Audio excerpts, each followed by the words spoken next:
Hey guys, welcome to lecture 5 of work energy power। आज हम लोग पढ़ेंगे conservative forces and non conservative forces. तो फोर्सेस को ब्रॉडली मतलब किस पूरे सिलेबस में दो कैटेगरी में डिवाइड किया जाता है on the basis of their nature, conservative या नॉन कंजर्वेटिव। तो पहला कैटेगरी है कंजर्वेटिव फोर्स। तो इनके बारे में कुछ पॉइंट्स हम मैंने लिखे हैं वो डिस्कस कर लेते हैं। तो सबसे पहला पॉइंट है कंजर्वेटिव फोर्स के लिए कि work done not depends on path. In points को मैं समझाऊंगा धीरे धीरे, पहले आप नोट कर लीजिए पॉइंट्स को। इसके लिए work done not depends on path, इसके लिए नॉन कंजर्वेटिव फोर्स के लिए work done depends on path, मतलब अलग अलग पाथ पे जाएंगे तो अलग अलग वर्क डन आएगा, और इसके लिए नॉट डिपेंड्स। दूसरा पॉइंट है work done is reversible for non conservative force. इसको मैं आगे भी समझाऊंगा धीरे धीरे, और एक और चैप्टर है थर्मोडायनेमिक्स, वहाँ पे भी हम इसके बारे में पढ़ेंगे। और non conservative work done is irreversible. और तीसरा point is very very important point, इसको आप start, potential energy is defined only for conservative forces, और नॉन कंजर्वेटिव फोर्सेस के लिए पोटेंशियल एनर्जी डिफाइंड ही नहीं है। ठीक है, तो आई होप आपने पॉइंट्स को नोट किया होगा, मैं इनको समझाता हूँ पहले। तो कुछ और पॉइंट्स डिस्कस कर लेते हैं, उसके बाद हम लोग आगे बढ़ेंगे। तो यहाँ पे देख लीजिए, नेक्स्ट पॉइंट है कंजर्वेटिव फोर्स में work done in close loop is zero, और नॉन कंजर्वेटिव फोर्स में work done in close loop is non zero. ये पॉइंट्स मैं समझाऊंगा एक करके, पहले लिख लीजिए, चिंता मत कीजिए। तो कंजर्वेटिव फोर्स में एग्जांपल में आता है ग्रेविटेशनल फोर्स, स्प्रिंग फोर्स और इलेक्ट्रोस्टैटिक फोर्स। और यहाँ पे मैग्नेटिक फोर्स पे आएगा टुगेदर हम बोलते हैं इलेक्ट्रोमैग्नेटिक फोर्स। काफ़ी सारी बुक्स में आपको मैग्नेटिक फोर्स यहाँ पे लिखा हुआ नहीं मिलेगा, क्योंकि कुछ रीजंस की वजह से है, लेकिन मैग्नेटिक फोर्स भी कंजर्वेटिव फोर्स ही है। और नॉन कंजर्वेटिव फोर्स में एग्जांपल है फ्रिक्शन, विस्कस फोर्स, और आप देख सकते हैं नॉर्मल रिएक्शन, टेंशन हो गया। इन सब फोर्सेस के लिए पोटेंशियल एनर्जी डिफाइंड ही नहीं है, तो उन फोर्सेस सारे कैटेगरी में नॉन कंजर्वेटिव नहीं आते। ठीक है, तो अभी हम लोग एक क्वेश्चन देखते हैं। तो यहाँ पहला क्वेश्चन है जिसमें एक इंक्लाइन प्लेन है जिसमें एक ब्लॉक है m मास का रखा हुआ है, और इसको F एक्सटर्नल फोर्स की मदद से हम इसे खींच के ऊपर लेके आते हैं, और फिर इस पॉइंट से रिलीज कर देते हैं और फिर से नीचे आ जाता है। ये क्वेश्चन है ए से बी। ठीक है, तो हमें इस क्वेश्चन के बहुत सारे पार्ट है। तो पहला पार्ट में पूछा है work done bye F external in pulling, मतलब एक्सटर्नल फोर्स के द्वारा पुलिंग में कितना वर्क डन हुआ, ये निकालना था। वीडियो पॉज कीजिए, सॉल्व कीजिए, फिर मैं सॉल्व करता हूँ। तो आई होप आपने सॉल्व कर लिया हो। तो एक चीज़ बहुत इंपॉर्टेंट है जो क्वेश्चन में दिया है कि ये सरफेस रफ है, स्मूथ नहीं है, तो मतलब इसमें फ्रिक्शन होगा, और फ्रिक्शन कोफिशिएंट दिया हुआ है म्यू। तो हमें एक्सटर्नल फोर्स का वर्क डन निकालना है। Work done by external force F is equal to external force into displacement L। लिखना इंपॉर्टेंट है, वो है इस ब्लॉक को हम कांस्टेंट वेलोसिटी से ऊपर ले जा रहे हैं।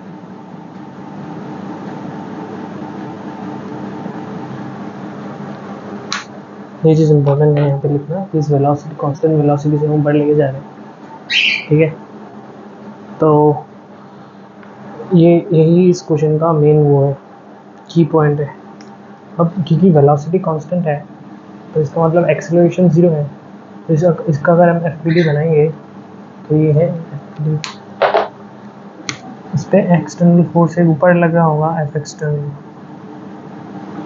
ठीक है, एक फोर्स फ्रिक्शन पीछे लग रहा होगा एफ, और एक फोर्स पीछे लग रहा होगा mg sin 30। mg के कंपोनेंट्स मैंने तोड़ दिए क्योंकि mg फोर्स ऐसे लग रहा होगा, mg फोर्स mg cos 30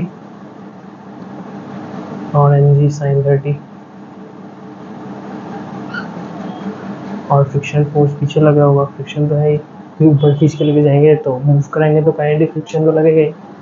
अब क्योंकि वेलोसिटी कांस्टेंट है मतलब एक्सेलरेशन जीरो है, एक्सेलरेशन जीरो है मतलब नेट फोर्स जीरो है, मतलब जितना फोर्स ऊपर उतना फोर्स नीचे, तो F external will be equal to mg sin 30 plus F. क्योंकि ये ब्लॉक मूव कर रहा है तो काइनेटिक फ्रिक्शन लग रहा होगा। काइनेटिक फ्रिक्शन का वैल्यू कितना होगा, एफ के is equal to mu into N, और इस ब्लॉक पे नॉर्मल रिएक्शन ऊपर लग रहा होगा। नॉर्मल रिएक्शन क्योंकि इस डायरेक्शन में, वर्टिकल डायरेक्शन में इक्विलिब्रियम में नेट फोर्स 0 है, तो नॉर्मल रिएक्शन mg cos 30 के बराबर होगा, which is equal to mu mg cos 30। ठीक है, हम लोग नेक्स्ट पेज पे सॉल्व करते हैं।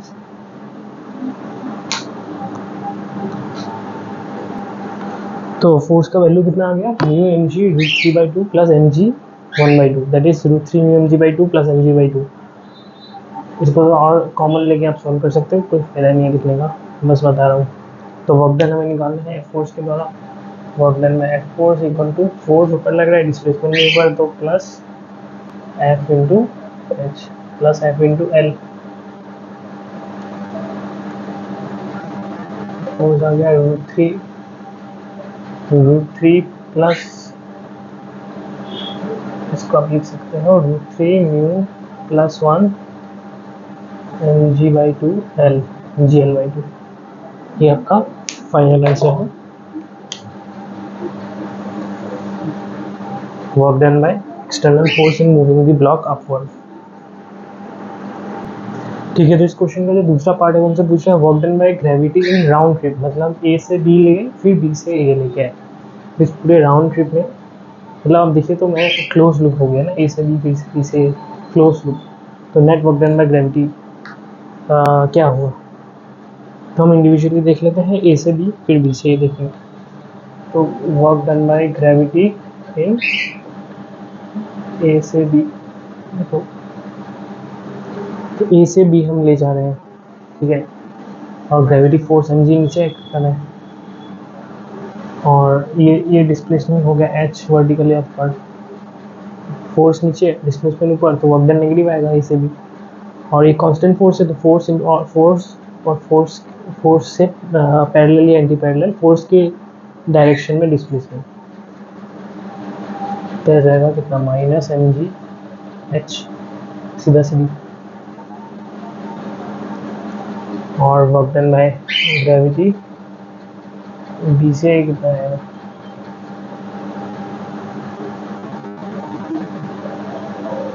अब बी से ए आएंगे तो डिस्प्लेसमेंट वेक्टर ऐसा होगा, और mg तो नीचे ही लग रहा है तो फोर्स पॉजिटिव आएगा, तो मैग्नीट्यूड सेम ही होगा प्लस mgh। तो वर्क डन इन ए से बी से ए वुड बी 0, है कि नहीं, प्लस mgh माइनस mgh दोनों का 0। तो पूछा है work done by friction in ground trip, मतलब ए से बी हम लेके गए एफ एक्सटर्नल से खींच के हम इस ब्लॉक को लेके गए, एफ एक्सटर्नल से नहीं खींचते तो ये उठता नहीं, ये फ्रिक्शन पीछे लग रहा है, mg sin 30 पीछे लग रहा है, ठीक है। लेकिन जब हम बी पे लेके गए और बी पे हमने इसको रिलीज कर दिया तो ये अपने आप नीचे आ गया, अपने आप नीचे इसलिए आया होगा क्योंकि mg sin 30 फ्रिक्शन से ज़्यादा हुआ होगा, क्वेश्चन में दिया ही है, रिलीज करने पे ये नीचे आ गया अपने। अब क्योंकि ये नीचे आ रहा है ना, तो नीचे एक्सेलरेशन होगा, अपने आप नीचे आ रहा है तो डेफिनेटली एक्सेलरेशन होगा, और एक्सेलरेशन होगा तो वेलोसिटी कांस्टेंट नहीं होगा, क्योंकि ये फोर्स जो है इससे ज़्यादा है कि नहीं, इसलिए ये नीचे आ रहा है। तो ये है, तो हमने इस जर्नी को दो हिस्सों में डिवाइड कर दिया, एक है ए से बी और एक है बी से ए। तो ए से बी वाले के लिए हमें अगर work done by friction force निकालना है तो कैसे निकलेगा, यहाँ पे देखिए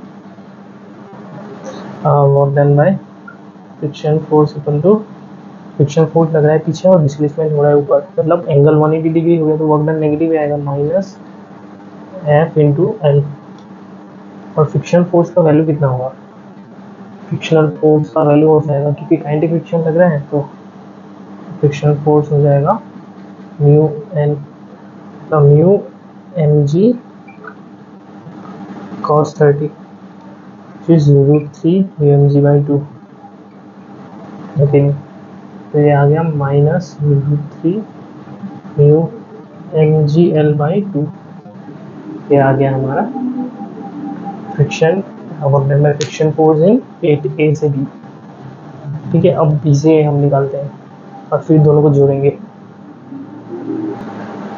तो देखिए बी से हमें निकालना है, तो बी से क्या होगा, बी से ये डिस्प्लेसमेंट वेक्टर ऐसे है। अब क्या हो रहा है, फ्रिक्शन फोर्स पीछे अपवर्ड लग रहा है, यानी कि अभी भी वर्क डन क्या आएगा, नेगेटिव ही आएगा। तो वर्क डन फिर बी से माइनस एफ इंटू एल। और अभी फ्रिक्शन फोर्स कितना होगा, मैग्नीट्यूड वही होगा, सेम ही होगा, माइनस √3 mgl/2। तो हम देख सकते हैं बी से ए से भी माइनस √3 mgl/2 आया, और बी से ए जो है उसमें भी माइनस mgl/2 आया। तो इन राउंड ट्रिप अगर हम देखें work done by frictional force in round trip, तो आ जाएगा minus √3 mgl, which is not equal to 0।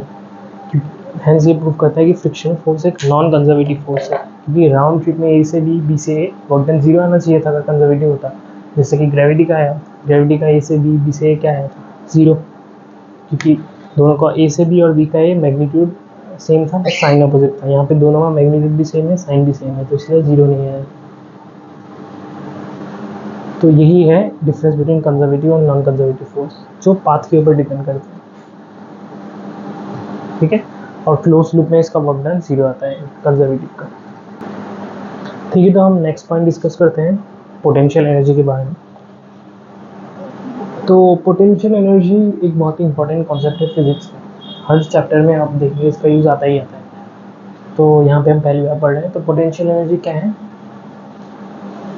Potential energy का सिर्फ एक ही डेफिनेशन है कि work done by conservative force ध्यान दीजिए, is equal to negative of change in potential energy. ये मैंने लिख दिया पूरा लाइन में, ये वेरी वेरी इंपॉर्टेंट है। जितने में आपके इंपॉर्टेंट चैप्टर्स है, इलेक्ट्रोस्टैटिक्स, ग्रेविटेशन, मैग्नेटिज्म, हर जगह ये काम आता है। तो work done WC, work done by conservative force equal to minus delta U, change in negative of change in potential energy is equal to minus of U final minus U initial equal to U initial minus U final. ठीक है, तो physics में potential energy जैसा कोई चीज़ define ही नहीं है, क्योंकि potential energy किसी भी पॉइंट पे कोई फिक्स वैल्यू नहीं होता है, इसका अलग अलग वैल्यू हो सकता है, वो डिपेंड करता है रेफरेंस के ऊपर। लेकिन चेंज इन पोटेंशियल एनर्जी का वैल्यू किसी भी दो पॉइंट के लेवल के बीच में डिफाइंड होता है और फिक्स होता है, वो रेफरेंस के ऊपर डिपेंड नहीं करता। ठीक है, तो इसको समझते हैं अच्छे से पहले।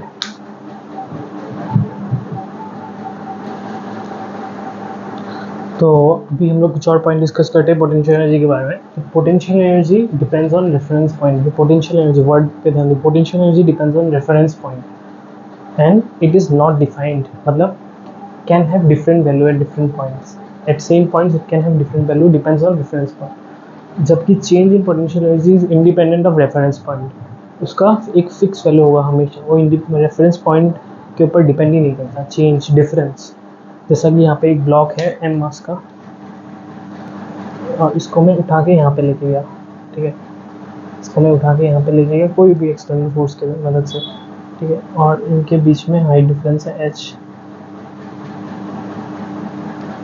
तो ग्रेविटी ने कितना वर्क डन किया, ग्रेविटी तो एक कंजर्वेटिव फोर्स है, तो पोटेंशियल एनर्जी डिफाइन हुआ, तो वर्क डन बाय ग्रेविटी आ जाएगा कितना, ग्रेविटी लग रहा है नीचे, ग्रेविटी लग रहा है नीचे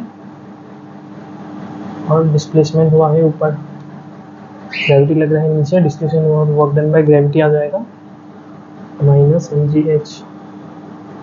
ठीक है, और भी मैंने पहले बताया कि work done by conservative force equal to negative of change in potential energy.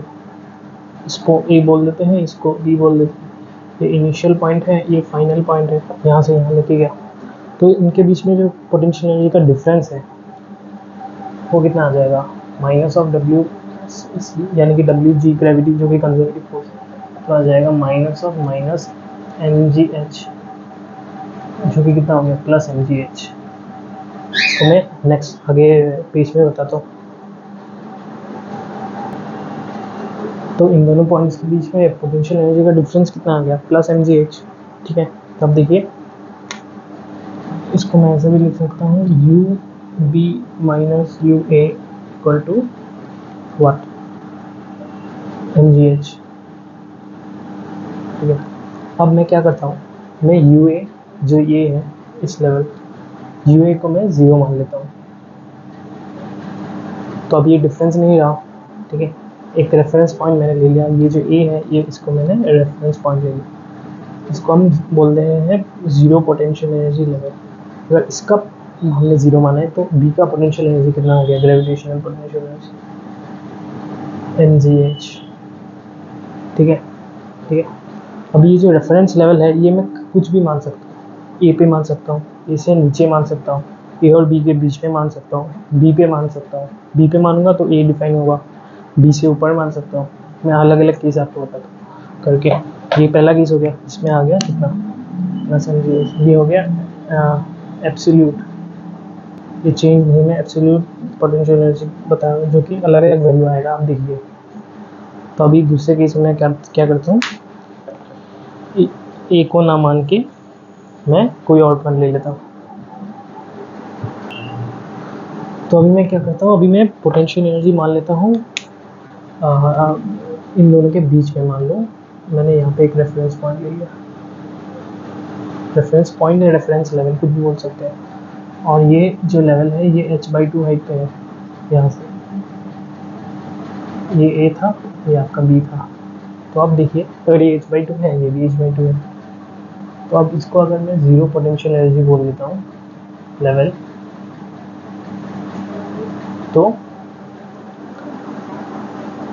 आप देखिए बी का पोटेंशियल एनर्जी कितना हो गया। अब ये जो डिफरेंस है,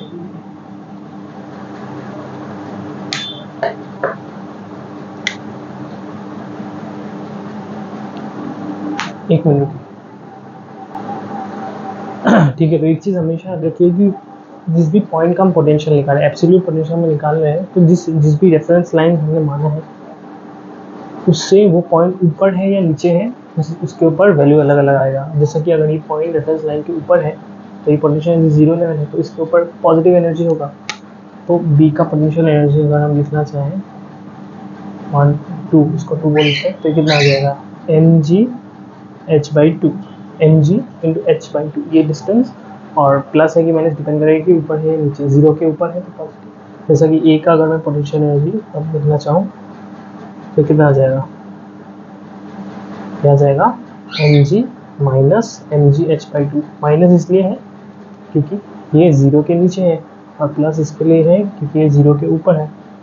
सिंपली ऐसे देख सकते हैं। तो ए जैसे यहाँ पे बी का पोटेंशियल एनर्जी अलग आ गया, ए का अलग आ गया, ठीक है। तो हम ऐसे ही अलग अलग सिचुएशन में देखते हैं। यहाँ पे हम वर्क डन में से भी कर सकते थे चेंज से, कि वर्क डन में conservative force equal to negative of change in potential. तब हम इससे इस ब्लॉक को ये यहाँ से ना लेके यहाँ से यहाँ ले जाते, इस पॉइंट से, क्योंकि 0 तो ये है ना, इनिशियल लेवल 0 माने तो इनिशियल लेवल से ले जाएंगे, तो 0 तो ये है, तो ये आ जाएगा कितना, चेंजेस माइनस ऑफ, ऊपर लेके गया नीचे लगा तो माइनस mgh/2, और ये आ गया u b माइनस u, इसको कुछ भी बोल देता है, x बोल दो, ux equal two plus mgh/2, और ux को 0 मान लिया तो ये वाला आंसर आ गया। ठीक है, वो आपको समझ में आया होगा। ठीक है, तो अभी हम लोग पोटेंशियल एनर्जी का थोड़ा सा फील लेते हैं कि एक्चुअली में होता क्या है पोटेंशियल एनर्जी। तो पोटेंशियल एनर्जी पहली बात तो स्केलर क्वांटिटी है, तो डायमेंशन एनर्जी का होगा ml2t-2, लिख देता हूँ मैं स्केलर ml2t-2, डायमेंशन हो गया, और इसका यूनिट वही जूल होगा जो वर्क का था, बाकी सब चीज़ें सेम ही होंगी। तो देखिए मैं इस ब्लॉक को पकड़ के यहाँ से अगर यहाँ पे लेके जा रहा हूँ तो मैं ग्रेविटी के अगेंस्ट वर्क कर रहा हूँ। कोई मैं एफ फोर्स लगा के इसको यहाँ से यहाँ लेके गया तो इसमें तो एनर्जी नीचे लग रहा है जी ग्रेविटी, तो इसके अगेंस्ट वर्क कर रहा हूँ, तो वर्क डन अगेंस्ट कर रहा हूँ तो एनर्जी, पोटेंशियल एनर्जी इंक्रीज होगा। ठीक है, चेंज इन पोटेंशियल। अब देखिए work done by gravity is equal to minus delta U. तो अगर मैं ग्रेविटी के अगेंस्ट वर्क कर रहा हूँ तो मतलब फोर्स लगा के डिस्प्लेसमेंट ऊपर है, तो ग्रेविटी ने तो नेगेटिव वर्क किया ना। ठीक है, ग्रेविटी ने अगर नेगेटिव वर्क किया तो अगर ये वाला टर्म नेगेटिव है तो ये नेगेटिव मिलके क्या आ गया, पॉजिटिव, तो डेल्टा यू आ गया पॉजिटिव, मतलब पोटेंशियल एनर्जी इंक्रीजेस।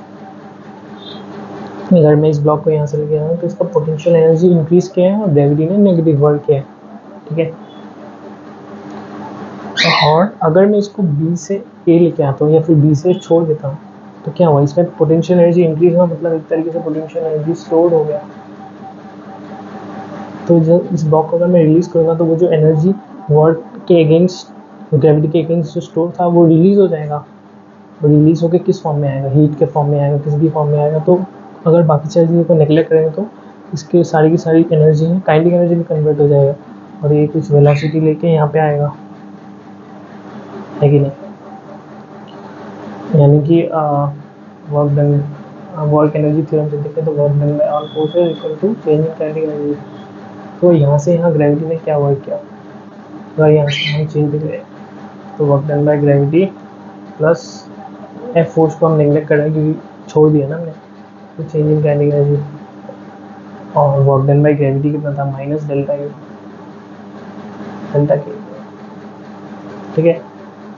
तो यहाँ से अगर हम रिलीज करें तो एनर्जी डिक्रीज करेगा तो ये चेंज जो है ये नेगेटिव आएगा, नेगेटिव आएगा तो ये चीज़ नेगेटिव है और नेगेटिव नेगेटिव मिला के पॉजिटिव, तो काइनेटिक एनर्जी क्या करेगी, इंक्रीज करेगी, तो इसका वेलोसिटी इंक्रीज करेगा। ये है एनर्जी का खेल।